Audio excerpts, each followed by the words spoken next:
perusahaan itu harus bagaimana menjaga suasana kerja atau mungkin bisa memupuk loyalitas karyawan itu dengan cara apa itu.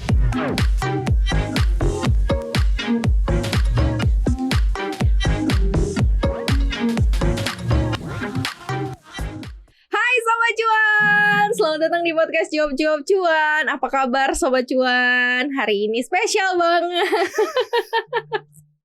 karena ada dalam koneksi konten ekonomi seksi. Spesial banget. Pokoknya spesialnya nanti gue kasih tahunya di akhir koneksi ini ya.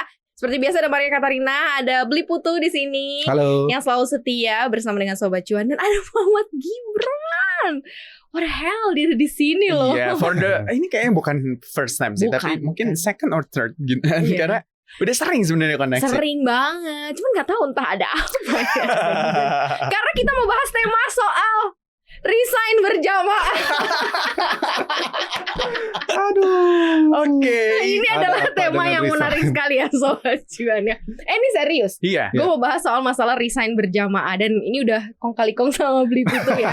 Gue mau membahas soal fenomena resign berjamaah yang belum berakhir. Karena 40% pekerjanya tidak bahagia dengan pekerjaannya. Why? Katanya seperti itu. Ini data dari Outstreet yang mengatakan karena ada fenomena resign berjamaah mencuat di awal 2021 karena pandemi COVID-19 kan. Kemudian dari survei McKinsey, konsultan manajemen global ini mengatakan bahwa menunjukkan 40% tuh memutuskan resign karena nggak bahagia dengan pekerjaannya. Dan survei itu juga menyatakan bahwa 2 dari 5 pekerja saat ini nih memilih untuk resign dalam jangka waktu 6 bulan ke depan. Katanya itu di Amerika gitu. Serikat ya? Itu di Amerika Serikat ya? Dan di mana dari 6 negara yang disurvei, ternyata India menjadi negara dengan persentase pekerja tidak bahagia paling tinggi gitu. Nah, resign berjamaah ini juga terjadi di Indonesia sebenarnya nih Bu Putu ya. Tapi kalau kita lihat dari fenomena ini deh, ini kan juga pernah, ini disebutnya Great Resignation. Ya. Resignation. Kayak Great Depression sih, Great Resignation yang lebih gede gitu ya. Ini kenapa sih emang selalu ada ya? Kayak tiap tahun sih gue ngerasain ada momen-momen kayak gitu, dan ini pas banget pas pandemi sih. Momen-momen tiap tahun mungkin ada ya, tapi tidak sebesar saat ini ya. Karena yang terbesar saat ini itu di Amerika Serikat sebenarnya. Itu yang pertama muncul istilah Great Resignation gitu. Kalau kita lihat di 5 bulan pertama itu sebanyak 20 juta pekerja itu mengundurkan diri. Jadi rata-rata setiap bulannya ada 4 juta lah. Gede sih. Iya, banyak banget itu. Dari total sebenarnya jumlah pekerjaan yang ditawarkan gitu kan lumayan besar yang cabut sebenarnya. Jadi sebenarnya mereka resign bukan tanpa alasan ya, karena alasan utamanya mereka resign adalah ingin mendapatkan pekerjaan baru yang lebih bagus kayak gitu. Terbukti kalau misalnya 4 juta yang resign tiap bulannya, lapangan pekerjaan yang dibuka di Amerika Serikat itu sampai 10 juta gitu. Jadi pilihan masih ada lah ya. Pilihan untuk mereka itu banyak gitu. Jadi itulah salah satu faktor yang membuat mereka memutuskan resign saat ini kayak gitu. Dan kita lihat tingkat pengangguran di Amerika Serikat itu kan sangat rendah ya, 3,5%. Itu terendah dalam 50 tahun terakhir gitu. Jadi makanya The Fed pede aja mau naikin semua terus karena kayak kaum kerja gue banyak masih banyak. Lapangan pekerjaan masih terus buka, kesempatan kerja masih banyak. Nah, itulah yang salah satu penyebab adanya Great Resignation itu. Nah, kalau misalnya sampai merembet ke Asia, mungkin ya terjadi ya.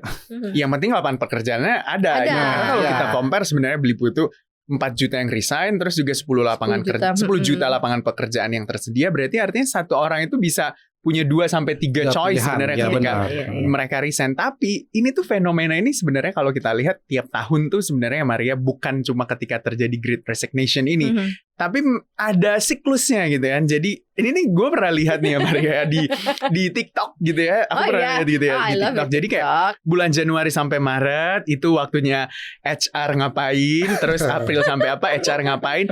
Itu tuh rata-rata terjadi resign di setelah menerima bonus tahunan gitu ya, atau setelah menerima THR. Itu tuh biasanya terjadi seperti itu. Kalau di US kalau kita lihat sebenarnya ada nggak sih sebenarnya siklus-siklus kayak gitu, atau justru mungkin ya udah setiap bulan sama aja, yang penting ada yang resign gitu.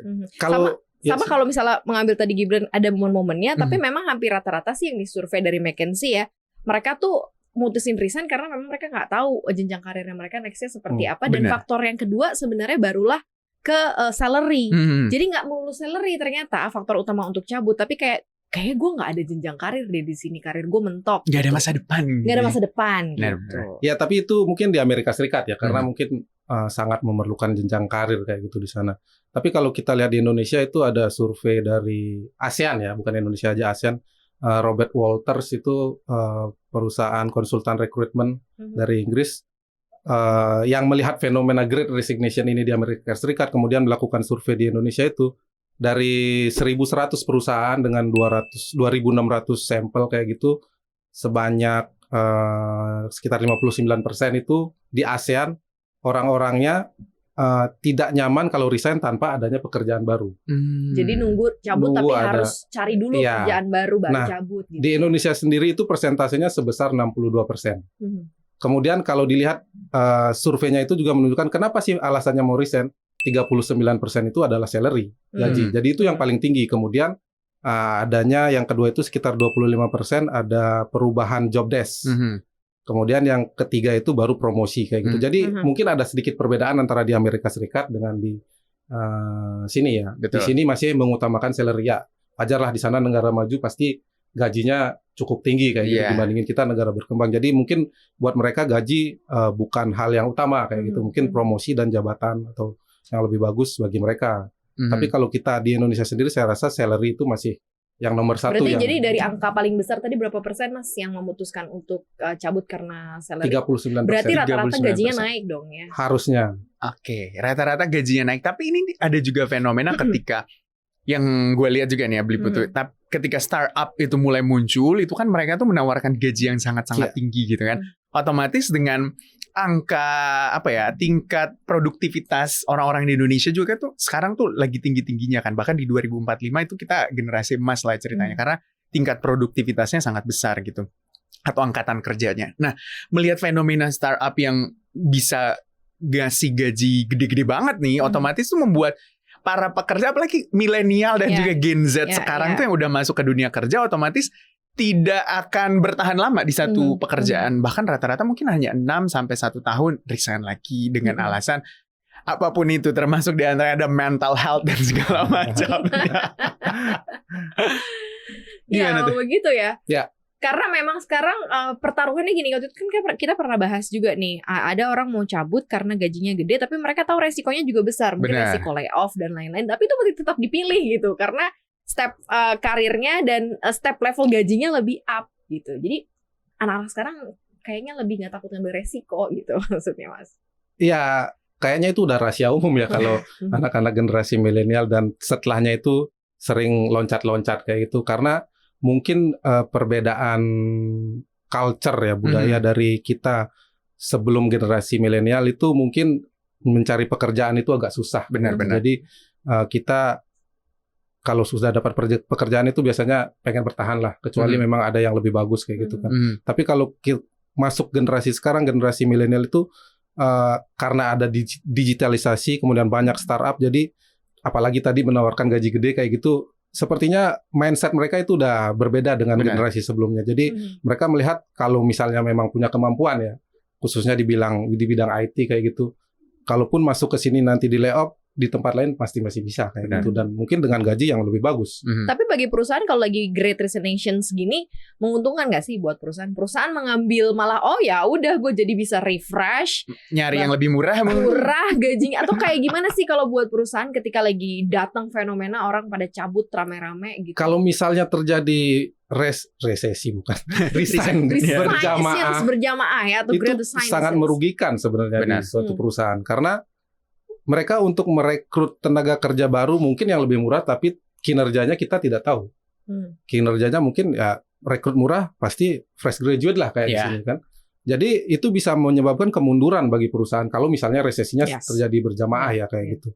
Bagi perusahaan ini akan sangat merugikan gitu benar kalau misalnya kemundurannya besar gitu ya. Karena kalau misalnya yang resign itu banyak sekalian kayak gitu. Tapi kalau misalnya satu mungkin bisa digantikan yang lainnya kemudian baru merekrut baru. Nah, ada keluar masuknya itu smooth kayak gitu mungkin tidak merugikan perusahaan ya. Tapi kalau misalnya jajaran top manajemennya yang langsung keluar kayak gitu itu bakal kemunduran begitu. Benar-benar. Apalagi kalau kita lihat di beberapa sebenarnya ketika di jajaran top manajemen yang resign gitu ya itu bukan cuma sendiri tapi membawa segerbong-gerbongnya gitu kan. Ini tuh biasanya kan gitu ya. Iya, jadi itu membuat apa ya, bisa dikatakan rencana kerja dari perusahaan itu akhirnya nggak sustain, nggak berkelanjutan karena kan perpindahan dan perubahan top manajemen ini membuat juga pasti ada perubahan kebijakan, perubahan rencana dan segala macamnya. Akhirnya perusahaannya ya gitu-gitu aja gitu. Benar gak sih, Bli? Ya, atau pernah nggak ada cerita perusahaan yang kemudian bukan amit-amit ya, bukan bangkrut, tapi mungkin benar-benar kemudian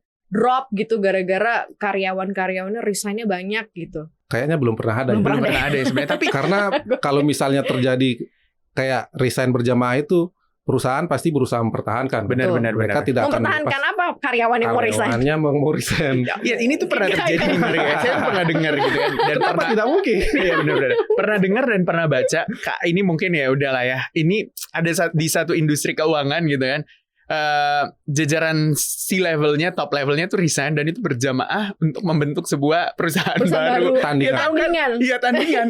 Dan yang mereka buat di sebelumnya itu kan ibaratnya kayak produk keuangan digital. Ketika mereka pindahnya itu atau membuat satu industri baru ini atau perusahaan baru ini sama, tandingannya sama. Akhirnya yang lama ini agak lebih tenggelam ketimbang yang baru ini karena itu segerbong-gerbong. Karena ini juga pentolan-pentolannya juga dicabut. Benar, setahu saya itu direktur keuangan sampai dikecabut-cabut semua gitu wah.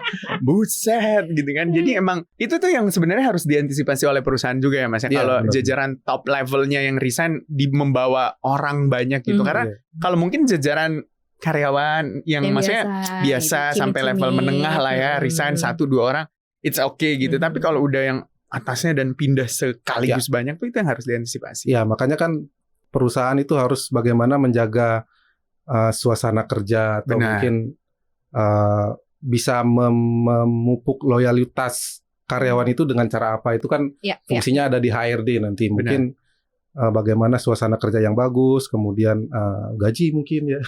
Kalau misalnya resign, kalau di Indonesia ya resign kan pasti kalau survei tadi karena salary. Ketika ada yang narik mungkin tiba-tiba dinaikkan gajinya bertahan kayak gitu kan. Ya bagaimana perusahaan itu berusaha menjaga semua sumber daya manusianya itu agar tidak keluar lah kayak gitu. Itu mungkin tugasnya di HRD nanti kayak gimana prosesnya. Itu yang membuat perusahaan bisa berjalan terus kayak gitu sih. Cuman lucunya gini, ketika ada fenomena great resignations, terus ada fenomena karyawan bumerang. Yang ternyata mereka merasa bahwa ketika mereka cabut dan pindah ke kantor yang baru, merasa bahwa pekerjaan lamanya jauh lebih better. Dan ini dialami oleh 43% yang orang dari berhenti dari pekerjaan mereka selama pandemi sekarang mengaku bahwa kerjaan gue yang lama kayaknya lebih better, lebih oke gitu. Nah ini akan seperti apa sih, kan susah juga ya, ada resiko yang diambil, apalagi kalau misalnya urusan salary, walaupun kita memang harus mengikuti masa probation, salary gede, tapi kan belum tentu berhasil juga gitu. Nah karyawan bumerang ini apakah akan diterima lagi oleh perusahaan? Balik ke mantan kan kayaknya enggak. Tapi ada beberapa perusahaan yang bisa menerima itu sebenarnya. Ada. Justru malah kalau dari survei di luar, kalau ada karyawan lo yang cabut dari perusahaan lo dan mau balik harusnya diterima. Iya, karena ibaratnya lo udah tahu nih. Iya, bener. Karena mereka bintangnya, mereka udah ngerti harusnya gitu. Tapi kalau di Indonesia kayaknya nggak biasa gitu. Nerima mantan. Ya. Mungkin ya, tapi ya kita lihat realitanya aja. Kalau saya sih di beberapa teman itu ada yang keluar kemudian masuk lagi itu ada. Dan mereka perusahaan masih welcome karena perusahaan tahu kalau orang ini punya kemampuan kayak gitu. Nah itu yang dilihat oleh perusahaan, dan ketika mereka balik lagi mungkin akan bertahannya lebih lama karena kan setelah keluar merasakan di luar, ternyata yang di luar di sini dikasih sweetener lebih banyak pemanis gitu ya. Yang di luar mungkin ya seperti tadi tidak seenak yang dulu kayak gitu. Kerjaannya ya mereka akan lebih mau bertahan lebih lama sih mungkin ya kayak gitu. Iya, saya punya temen beberapa gitu ya. Temen lu banyak ya? Banyak. Jadi ketika mereka resign gitu, cabut, pindah ke perusahaan lain dengan industri yang mungkin beda gitu, mungkin setahun mereka kembali lagi ke perusahaan yang lama. Dan perusahaan lama itu masih welcome aja karena yang gue tanya misalnya kenapa sih lu masih diterima gitu kan? Karena katanya akhirnya bilang, ya selama di sini track recordnya baik-baik aja, kerjanya bagus. Resignnya juga keluar baik-baik. Dan alasan ketika resign bukan karena ada masalah atau sesuatu, tapi mungkin mencoba hal baru dan segala macamnya. Akhirnya ya itu ketika dia comeback lagi HRD-nya menerima aja gitu. Itu kan tergantung masing-masing perusahaan. Masing-masing ya. perusahaan dan masing-masing individu juga. Benar. Nah ini untuk supaya kan ya resign kan keputusan dari masing-masing orang ya nggak sih kan, karena keputusan dia juga berada di tangan dia. Kayak mau beli saham gitu. Iya, tawaran juga datangnya ke dia kan, dia yang ini. Nah ini sebenarnya untuk melewati masa fenomena ini apa sih yang harus dilakukan? Karena gini, jujur ya, gue kalau melihat ada teman-teman gue resign tuh secara psikologis gue tuh terganggu gitu. Tekanan mental gitu ya. Mental, iya kan? Karena ada juga orang yang ikut Great Resignation karena ikut temen-temennya pada resign. Iya benar. Kayak gitu, karena ngerasa gue jangan-jangan salah tempat nih gitu, atau mungkin dia akhirnya kena imbas pekerjaan jadi ke dia semua gitu kan. Jadi ngerasa kayak kok kerjaan gue jadi banyak karena teman-teman gue cabut. Nah ini untuk mungkin ya Sobat Cuan yang sekarang merasakan nih ya di kantornya nih apa nih yang harus dilakukan kalau memang akhirnya teman-temannya kanan kiri kok cabut gitu. Kok gue kayak kanan kiri kok cabut semua. Kalau kita sebagai teman, sebagai karyawan, ketika ada teman yang resign itu pasti sedih. Ya. Tapi kita juga harus senang kalau misalnya teman yang resign itu di pekerjaan selanjutnya dia lebih baik. Kayak gitu. Itu kita harus senang. Sekali lagi itu keputusan masing-masing ya, kita nggak bisa menolak. Bahkan perusahaan pun ketika sudah menjaga semua environment karyawan dijaga dengan bagus, ketika ada mungkin tawaran yang jauh lebih menarik datang ke seorang karyawan itu ya pasti bakal diambil kayak gitu kan. Itu juga perusahaan juga nggak bakal bisa menahan kayak gitu. Nah, tapi ada nggak sih perusahaan-perusahaan emang dengan sengaja gitu misalnya membuat orang nggak nyaman gitu? Ada kan? Ada pasti. Jadi membiarkan gitu. Karena kalau di Indonesia ya, kalau kita mem-PHK karyawan itu kan berkali lipat pesangonnya. Tetapi kalau resign kan tidak mengeluarkan apa-apa. Jadi sengaja dibuat bagaimana karyawan itu tidak nyaman dan akhirnya resign. Jadi biaya untuk mengeluarkan karyawan ini nol gitu. Jadi itu ada di Indonesia kayak gitu sih. Ya benar-benar banget setuju. Apalagi kalau misalnya melihat dengan fenomena resign dengan Gen Z dan juga generasi milenial yang apa ya, kalau saya compare dengan kakek saya dulu itu tuh saya waktu itu kan pernah resign ya dari perusahaan sebelumnya terus masuk ke sini gitu kan. Itu tuh kakek saya bilang, kenapa kamu resign gitu, kenapa nggak mencoba bertahan aja selama ini dan segala macamnya. Dan ya bisa dikatakan kalau orang-orang dulu itu benar-benar ya udah kalau punya satu kerjaan di situ aja terus sampai tua, sampai pensiun, dapat top level di mana gitu kan, atau jabatan apa yang tertinggi mereka akan berkarir di situ. Jadi udah beda sih, beda zaman, beda culture. Dan kita nggak tahu sebenarnya Great Resignation ini memang terjadi karena memang jumlah tawaran pekerjaan yang melimpah atau mungkin memang strategi perusahaan juga kita nggak tahu kan.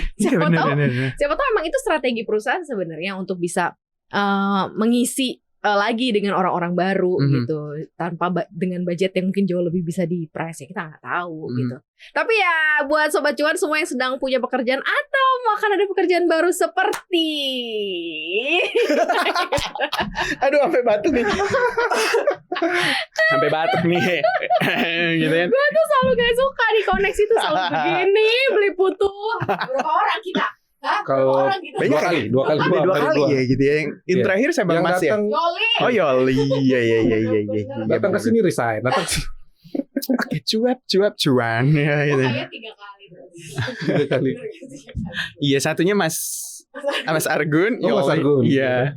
Yoli dan sekarang Gibran. Thank you banget. Sedih. Suara gue. Jangan nangis gitu ya. Tapi nggak apa-apa sih. Seperti yang tadi kita ceritakan bahwa sebenarnya ketika kita melangkah ke pekerjaan baru gitu, itu sebuah pilihan gitu ya. Kak, kita nggak pernah tahu sebenarnya kita itu apa ya, setelah ini misalnya di pekerjaan baru apakah akan kembali lagi atau justru terus melangkah ke depan gitu. Yang penting kalau menurut saya sih selama ada kesempatan gitu dicoba aja, diambil aja dulu gitu. Apapun risikonya ya harus ditanggung sendiri gitu kan. Sama seperti beli saham.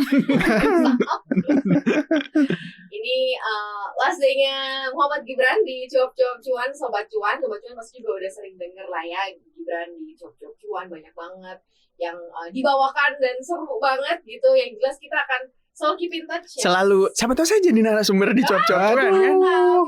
Itu dia gitu. Benar-benar one step levelnya luar biasa banget sih. Itu kita harus bangga. Harus bangga. Thank you banget. Terima kasih. Jadi partner ini partner saya nih di Cuap-Cuap Cuan sejak awal Cuap-Cuap Cuan berdiri ini ya gitu ya. Melahirkan banyak generasi-generasi terbaik. Iya, terbukti emang dibajak-bajakin. Terbukti bener-bener. Sudah berapa yang dibajak di sini? Emang bener-bener deh. Iya. Tapi juga sukses buat Gibran. Terima kasih Maria. Dan sukses juga buat Sobat Cuan yang mungkin sekarang galau, resign nggak ya gitu ya, apa-apa jalanin aja ya. Benar. Kesempatan yang ada di depan mata ya. Yang paling penting gitu kan, ketika kamu memilih untuk resign, kamu tuh udah punya plan selanjutnya. Apapun itu ya, kalau menurut saya tuh ketika kamu mau resign, kamu udah punya plan A, terus juga udah punya plan cadangan dan segala macam. Jadi segala risiko atau apapun itu kamu bisa antisipasi semuanya gitu. Kalau menurut saya udah cocok kan jadi financial planner gitu. Besok datang ya ke Cuap-Cuap Cuan. Thank you banget Sobat Cuan udah dengerin podcast Cuap-Cuap Cuan hari ini. Koreksi hari ini ada kata-kata terakhir mungkin. Terima kasih buat Cuap-Cuap Cuan sudah menerima saya apa adanya, menerima semua kekurangan saya dan kelebihan serta potensi saya gitu. Cuap-Cuap Cuan tuh menurut saya tuh wah, ini adalah podcast dan juga ini satu karya yang kita mulai dari awal dari nol sampai sekarang itu udah berkembang jadi salah satu podcast paling banyak didengar, terus juga narasumbernya kece-kece, jadi ini terus berkembang, terus bangga banget sih lihat baby ini. Oh iya bener baby ini. Tapi yang jelas Gibran udah menjadi bagian terbaik juga di Cuap-Cuap Cuan, banyak banget insight yang dikasih juga kalau kita ngobrol ya, dan selalu setia juga bersama dengan Sobat Cuan. Pastinya thank you banget Gibran, sukses. Sama-sama Maria. Ada Kibitnya sama kita ya. Tentunya jadi narsum ya. Next ya. Thank you ya Sobat Cuan. Maria Katarina pamit. Putu pamit. Gibran pamit untuk selamanya. Bye-bye.